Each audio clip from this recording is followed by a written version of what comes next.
Hey guys, in today's video I picked up another Yamaha engine. This is a Yamaha 15 horsepower 4-stroke outboard. It's a short shaft as well. I got this for a pretty good deal. I got it for 500 bucks. It was found in a barn sitting for 5 years. But if you guys have been enjoying the videos, please drop the like down below and subscribe if you guys have been enjoying. I also just want to say thank you to all of you guys for letting me hit 4,000 subscribers. It means a lot. But here's the engine. It's pretty clean for its age. Like I said, it's a 2001. It was sitting in a barn for about 5 years. There's just a couple scratches on it, nothing crazy. It's definitely pretty dirty, but that's easy to fix. We just gotta give it a nice clean down, as long as everything checks out, of course, as usual. The guy told me he didn't. It was an older gentleman. He told me he didn't use it for that many hours on it, and I believe him because under the cowling, it's actually super clean for its year. Let's pull this dipstick out just to make sure that there is oil inside of it. Okay, so the oil is actually pretty clean. It's not too bad. Of course, I'm going to go through the whole engine as always. As long as the compression and spark is there, we'll do a full service on this motor as always. One thing I do got to fix first before I do anything, before I do a compression test. So this is the recoil starter. But basically under here, I have to fix this spring. It just basically detaches from this little lever here, and this lever is actually what bites onto the flywheel and makes the flywheel actually spin or crank the engine, whatever you want to call it. So I just got to fix that so we can do a compression and spark test to make sure it's even liable to do that. And of course, like always, we're going to do like filter, spark plugs, oil change, and thermostat, water pump, the whole gamut. But I just have to fix this recoil starter and check for compression first. Okay, I fixed the recoil starter, so what we're going to do is pull the spark plugs, and we're going to do a compression test on this. The reason to do a compression test, if it doesn't have good compression, there's no point even trying to fix this engine.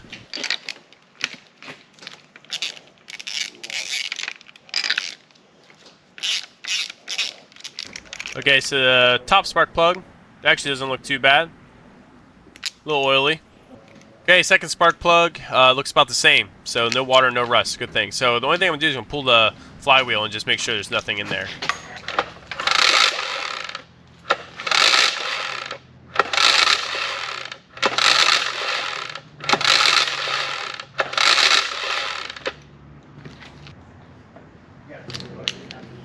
Okay, got our compression gauge hooked up. We're going to pull this engine, see what compression we have on the top cylinder.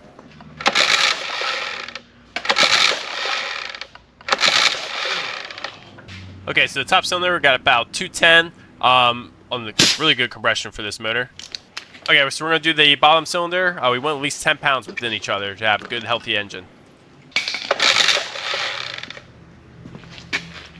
Okay, so on the bottom cylinder, we have, let me turn off my light. Bottom cylinder, we have about, looks to be about 205, almost 210. I probably could have got 210 a little bit out of it, but good, healthy engine on this motor. So that's a good thing. We have good compression. We're going to check spark now. Okay, we're ready to do a spark test now. So we're going to have to do this a little differently. Here's my spark plug tester. You can see our ends. On the Yamahas, they take the ends off, and my spark tester is way too big. So we're going to have to basically do the old school way. We're going to stick the spark plug in here, put on a good engine ground, crank it over, and see if we have good spark on this engine.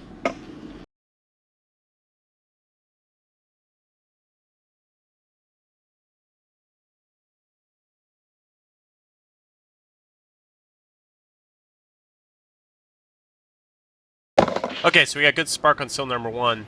So on these motors, it's a single coil, so we should have spark on the bottom one, but not always. It could be internally bad. But I'm just going to put it on there for you guys just to see that we have spark on both cylinders. But it is a single coil, so technically we should have spark on both of them.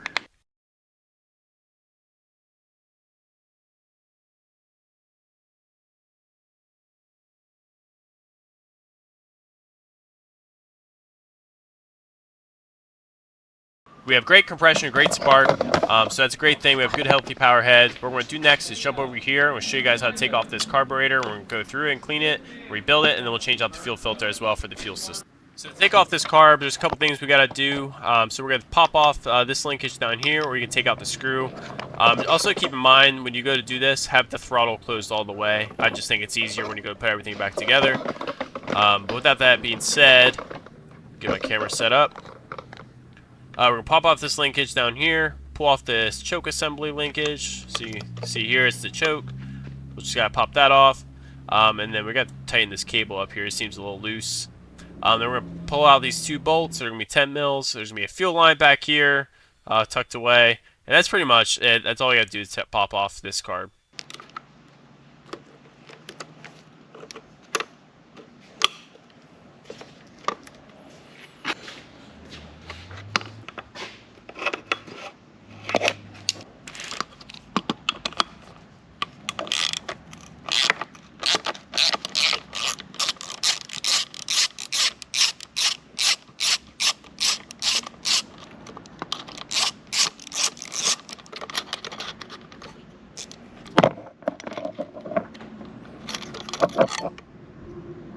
The inside bolt we're going to do is basically have it at an angle like this and having a good extension to be able to get to this one.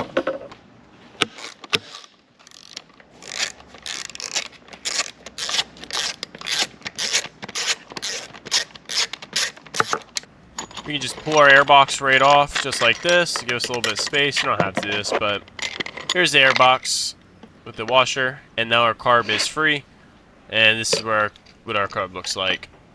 Also, don't lose this spacer. It goes behind the carb, spaces out between the carb and the intake. And then as well is there's going to be, my gasket got stuck to here, but we're going to have to pull that off to replace it. But here's the carb. We're going to get it up on the bench and do a rebuild on it and clean it and see what we got going on inside. Okay, so we got the carb on the bench. We're ready to open it up. It's pretty simple carb, so what we're going to do is pull off the top 2 screws of the carb, and there's going to be 4 on the bottom to open up the bowl. So we're going to open these 4 screws, and we're going to be able to get to the inside of the carburetor.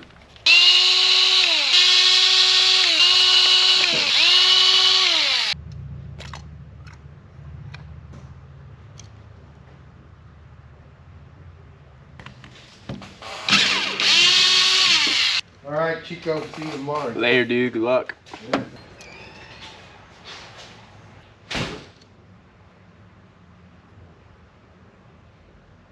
Okay, so you can see on our top half, we do have some corrosion going on in the carb, but we're going to use an ultrasonic cleaner to make that go away then.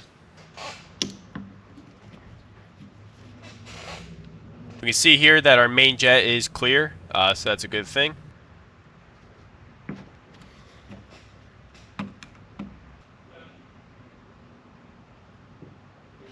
The next thing we're going to pop out is going to be the emulsification tube located right here. Just take a flat blade then and push on it right there through the top of the carb, usually on the choke side.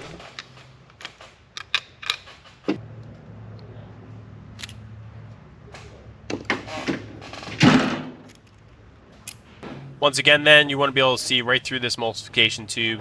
If it's clogged or anything, then it means you're going to have running issues. Next thing we're going to remove is going to be this really small jet located in here. It's going to be the same thing for this jet. Now this jet is really small, but you should be able to see right through it. If you don't see anything through it, that means it's clogged up and you need to get that cleaned out so fuel can run right through it. But you should be able to see directly through it just like this.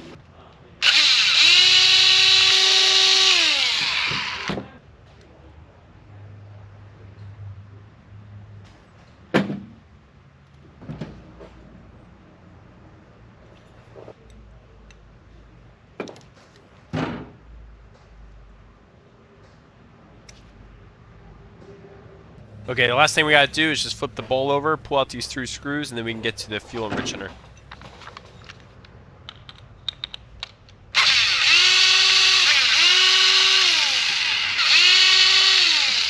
Okay, so we are missing the spring that's supposed to be in here. There's supposed to be a little spring. Okay, so under here, all we're gonna have is 2 O-rings, and then we're gonna have the plunger right here. And this plunger is actually pretty dry. You see, you should be able to move this pretty easily, and this is really dry. You can hear it cracking actually. This should be able to move pretty freely, and this thing is pretty dry and really hard rock. So we're gonna pull this out, but the only way to pull this out, you gotta pull this little tab out. It's a little metal tab, and then you pop off this cap, and then you can pull the plunger right down from the bottom.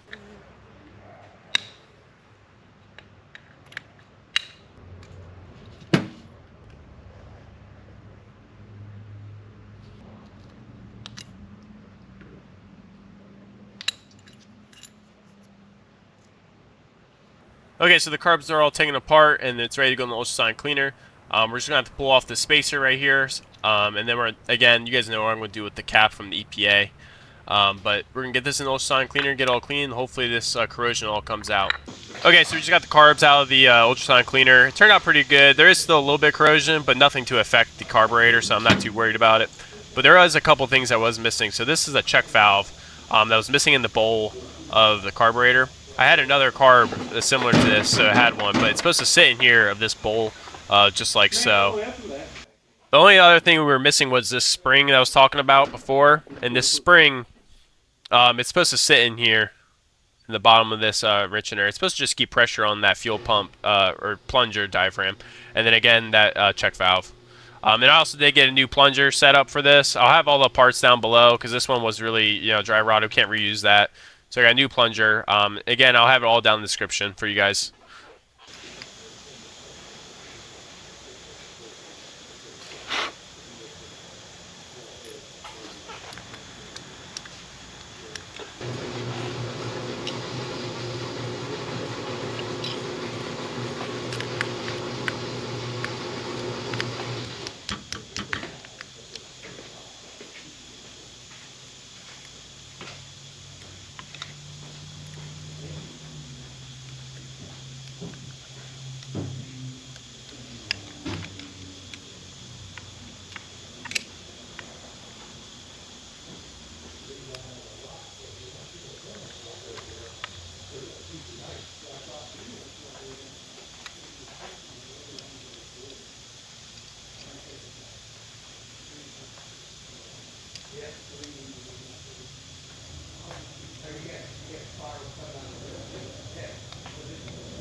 When you tighten it down, you want your float height to be level with the base of the carb then, so just keep that in mind when you go to put this back together then. So the top half of the carb is done for the most part. What we're going to work on next is going to be the bowl half of everything.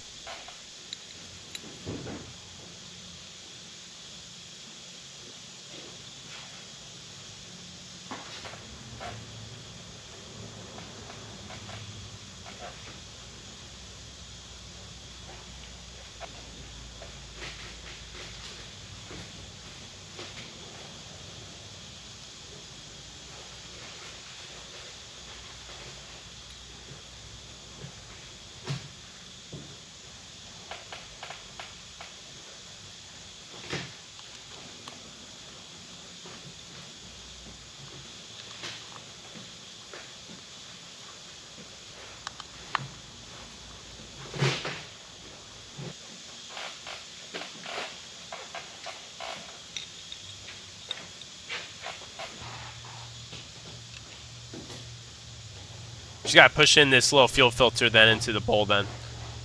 As well as the, like I said, this was missing when I took this carb apart.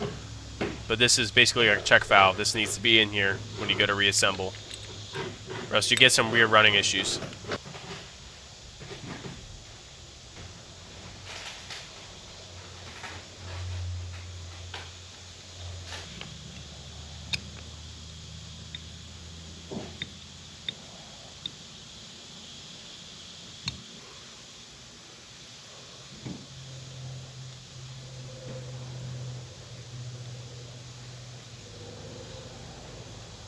When you get it back together, it should look like this, and you should be able to move it pretty freely.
Once you screw in your idle mixture screw, you're going to count to the left how many turns you spin it out. So we're going to go to half a turn, then we're going to go to a full turn, then we're going to go another half turn. So 1.5 turns.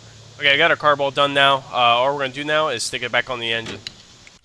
Okay, so we're ready to put the carb back on. So I stuck the new gasket on already onto the intake to make it all easier. And then I also stuck the new gasket onto the the spacer, make everything easier. The gasket's gonna go on the carb just like this. I think it's easier when you have everything connected to the carb. So basically I'm going to install it like this with the airbags on, and then I already pulled the fuel line off, blew air through it just to make sure. So pretty much we're going to install it just like this, and it's pretty easy. So I'm just going to install it real quick, and I'm just going to let you guys watch me do it.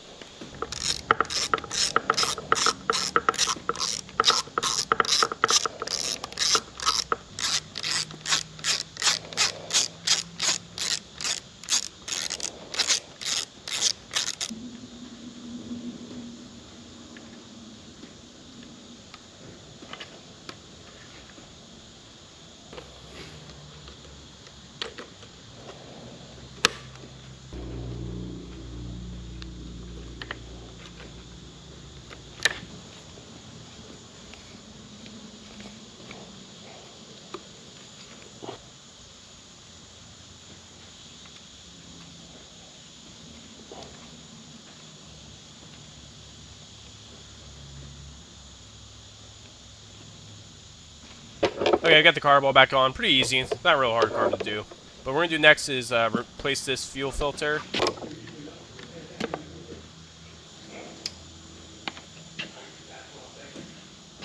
When you go to put on your new fuel filter, just make sure the arrow is facing the right direction.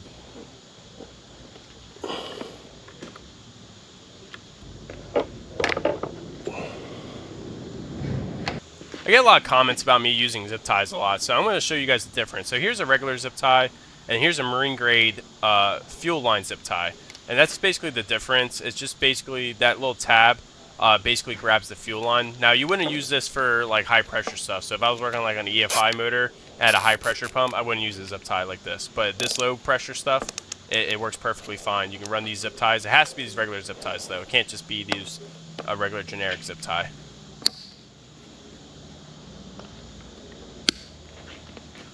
Next thing I want to do is drop the lower unit and do a water pump change. So on this model, it's the same as the 9.9 two-stroke that I just did.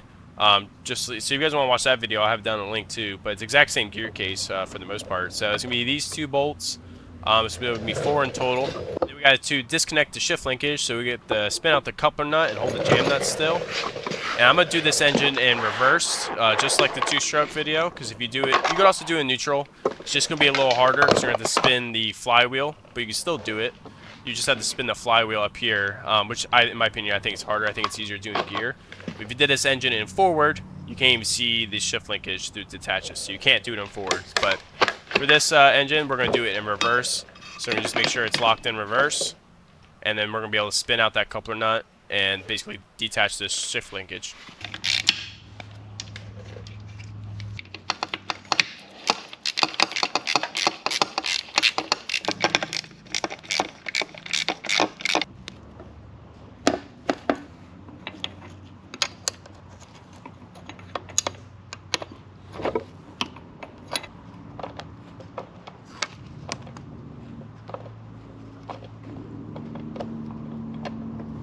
Just shift the engine then into neutral, and you can be able to get that coupler nut out of the way.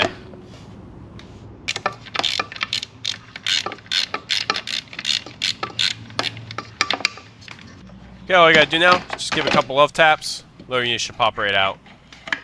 And boy, there's a lot of stuff in here. Looks like got some bugs and stuff that crawled down in here through the shift, through that little shift linkage hole. So we're going to clean this all up, get all this nasty stuff out of here, and then we're going to redo the water pump.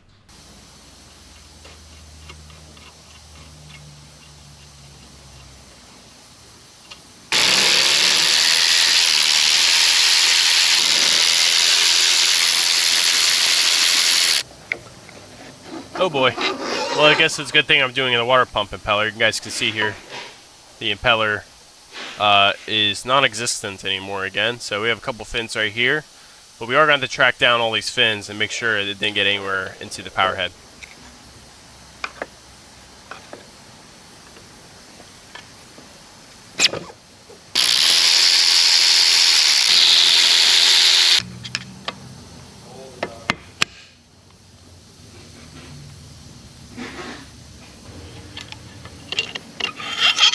Looks like we got a remainder of our fin right here, so that's pretty good news that we found it. Again, I am replacing it with a new kit. It's got a whole housing, comes with a metal plate, and the cup. The cup goes inside there. It's an insert, and then you have to put the O-ring around it, and it comes with a new impeller, wood jump key, the whole gamut. So again, I'll have everything down in the description, all the parts I use on this motor.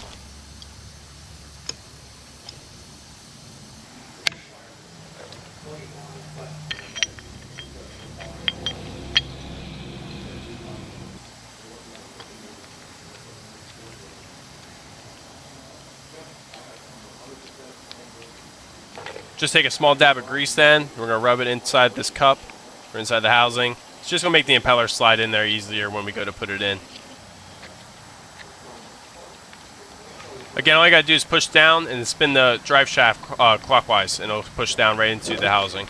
And then it's going to spin the fins correctly how they're supposed to be facing inside the housing. We also got to put this new grommet in for the water tube then. It just pushes in here and catches those little teeth inside of it.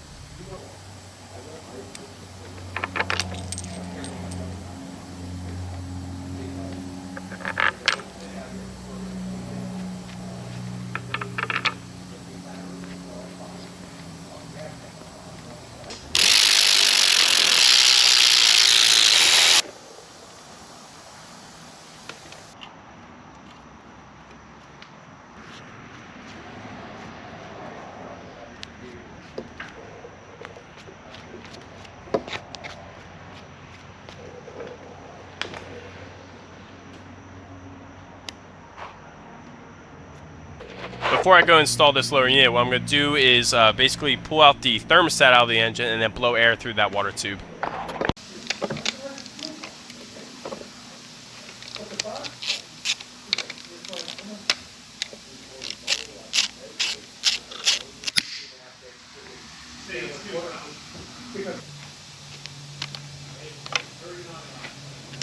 Okay, I got the thermostat out. Looks pretty corroded. Looks like it hasn't been out for a while. So we're going to basically clean this out. Looks like there's some little bit of corrosion in here, so I'm going to blow some air through it.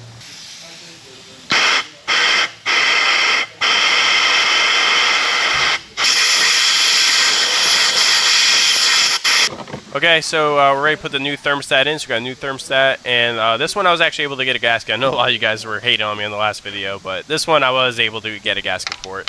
So pretty easy. Just stick this thermostat in here, and then the gasket just goes right over top of it.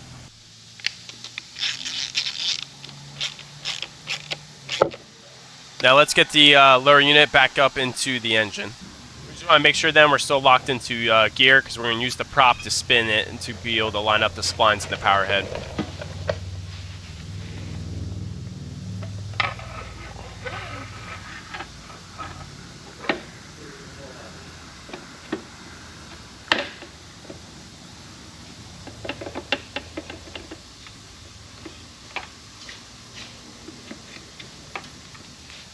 What? Ben Cross? I didn't get to see it because I didn't stick around for waiting long enough. Apparently, that Ryan guy, he's also a customer here, backed Ben's truck in, right? And Ryan's not the greatest backer inner, but he got it in, and somehow he told, whatever, somehow Ben mistaked one red truck for the other red truck. So he put his boat right on somebody else's trailer, and the dude's going, wrong truck! Sorry about that, guys. Someone had they had a tournament yesterday. They have tournaments every week on the lake that I work near, and as you guys heard, someone put the trailer on the wrong, or the boat on the wrong trailer. So that's kind of funny.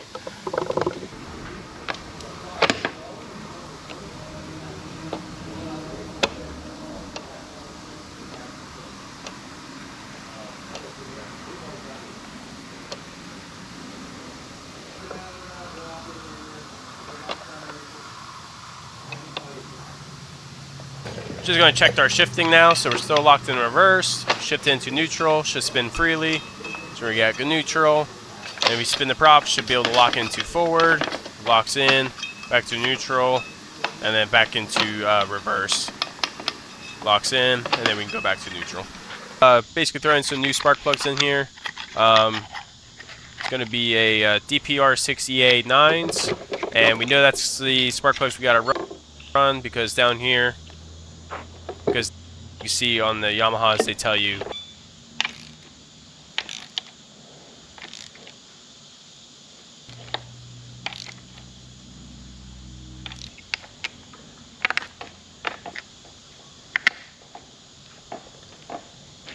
I'm just going to run the engine real quick before I do the oil change and the gear lube change. Okay, we got the engine in the tank now. So basically the only thing I'm going to touch and adjust is going to be these two. So basically it's going to be this idle mixer screw and then this screw, which is the idle speed. It's the only two we got really messed with. But I did prime up the engine. We got no leaks right now, which is good. So we're just going to fire this thing up and see what it does.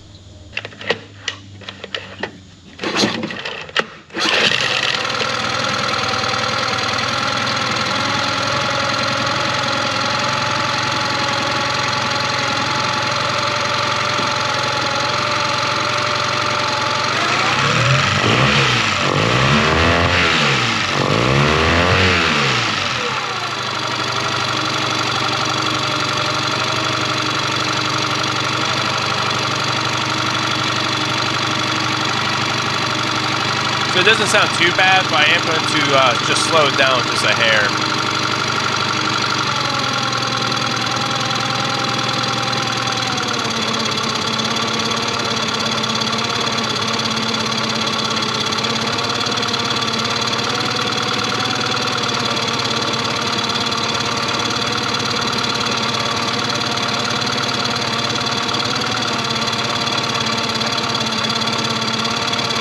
Basically, when I do adjust, I do everything by ear. So when you spin the idle mixture to your left, you're adding more fuel. When you go to the right, it's less fuel, more air.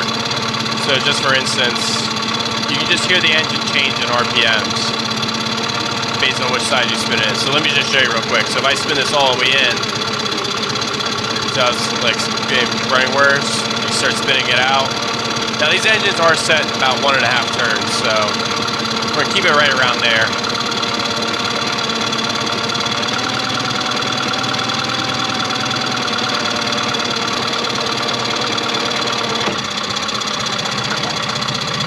You can also hear the engine change the tone when you stick it in gear, because now you're putting a natural load against it.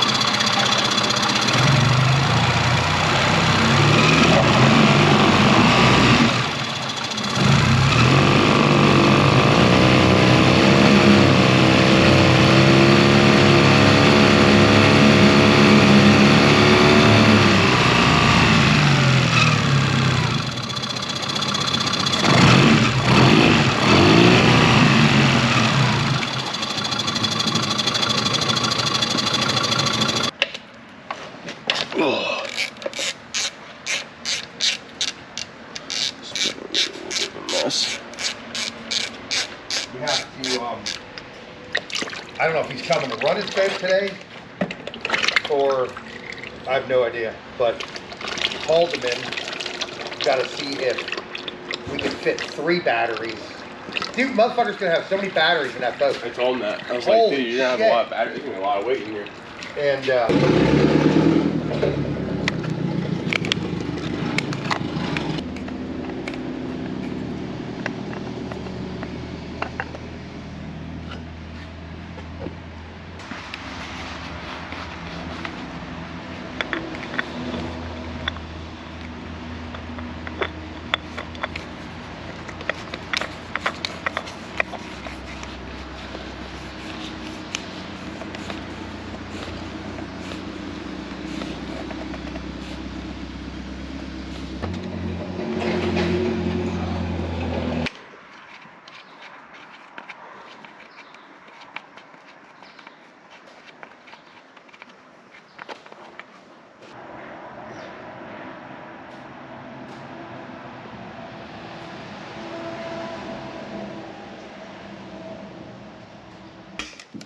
Just gonna check our oil now. You can see right here, we're exactly where we want to. And then we're gonna run it. It's gonna come down a little bit, and then we're gonna recheck it then after we run it again.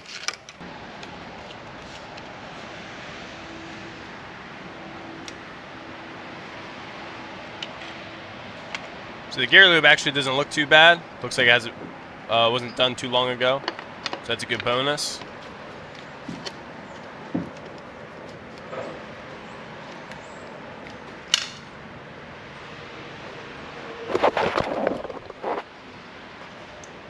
once again. Like I said, looks pretty good. And then when we go to put these back in, we're going to replace those drain screws on it. Okay, we got the engine back in the tank. We're just going to run it one more time, make sure everything is good, and then we'll clean this motor. So it starts up really nicely. It's like the first pull almost every time I've run this engine. But we're just going to let this run for a while. Revs up really nice. Goes into the gear smoothly.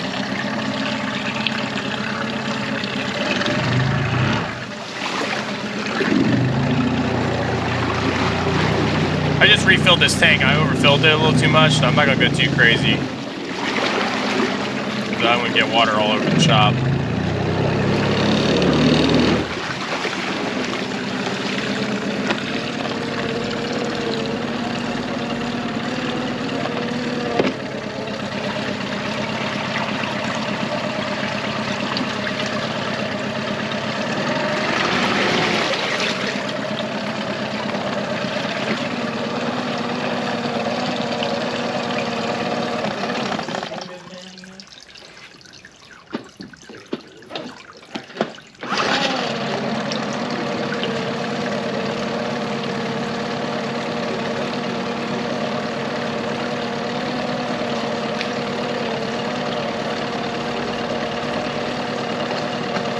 Basically all I'm going to do now is just let it run for like 15 minutes. I'm going to walk away from it and just let it run.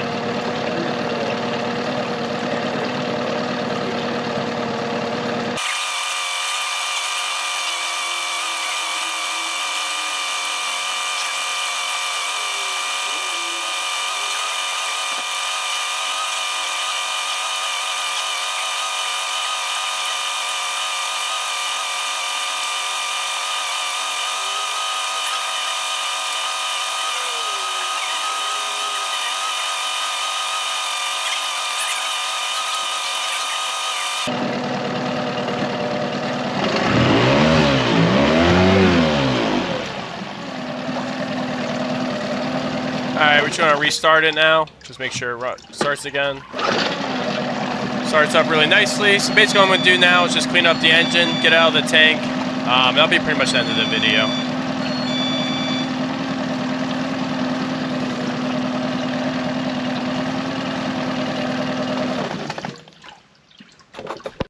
Okay, so I just finished cleaning this motor. It looks really nice.